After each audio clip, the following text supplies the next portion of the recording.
Абай облысының өңірлік коммуникациялар қызметінде Абай облысының 2022 жылғы әлеуметтік-экономикалық даму қорытындылары бойынша баспасөз конференциясы өтті. Ұлттық статистика бюросының Абай облысы бойынша департамент басшысы Берік Терлібаевтың айтуынша, облыстың 2022 жылғы әлеуметтік-экономикалық дамуының алдын ала қорытындылары бойынша өнеркәсіп өндірісінің, бөлшек сауда тауар айналымының, құрылыс жұмыстары және негізгі капиталға инвестициялар көлемінің артқандығын мәлімдеді. 2022 жылғы қаңтар-желтоқсанда жедел ақпарат бойынша өнеркәсіп өндірісінің көлемі 1180,2 миллиард теңгені құрады.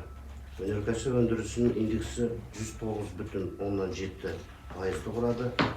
Өнеркәсіп өндірісінің республикалық көлемінің 2,5 пайызын біздің облыс өндірді. 2022 жылдың қорытындысы бойынша ауыл шаруашылығының жалпы өнімінің көлемі 473,9 миллиард теңгені құраған. 2021 жылмен салыстырғанда нақты көлем индексі 98,5 пайызды құраған. Бөлшек сауда тауар айналымының көлемі 438,8 миллиард теңгені құрап, 2021 жылмен салыстырғанда 19,3 пайызға өскен. 2022 жылдың қорытындысы бойынша облыстағы жұмыссыз халықтың саны 15,7 мың адамды құраған. Облыс бойынша жұмыссыздық деңгейі 5,2% шамасында қалыптасқан. Тұрғын үйлерді қолданысқа беру 2022 жылғы қаңтар-желтоқсанда тұрғын үй құрылысына 60,7 миллиард теңгеге салынды.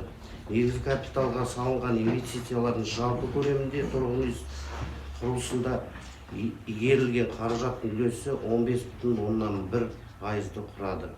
Пайдалануға берілген тұрғын үй жалпы алаңы 4,1 пайызға көбейіп 340,518 шаршы метрді құрады. Облыстағы шағын бизнес субъектілерінің саны 5,993 бірлікті құраған. Ол өткен жылмен салыстырғанда 17 пайызға артқан.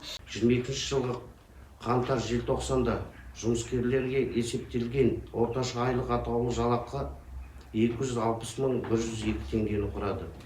2021 жылғы қаңтар-желтоқсанға қатысты алғандағы өсім қарқыны 24,2 пайызға тең. Жалпы Абай облысы 2022 жылдан бері әлеуметтік-экономикалық жағынан қарқынды дамуда.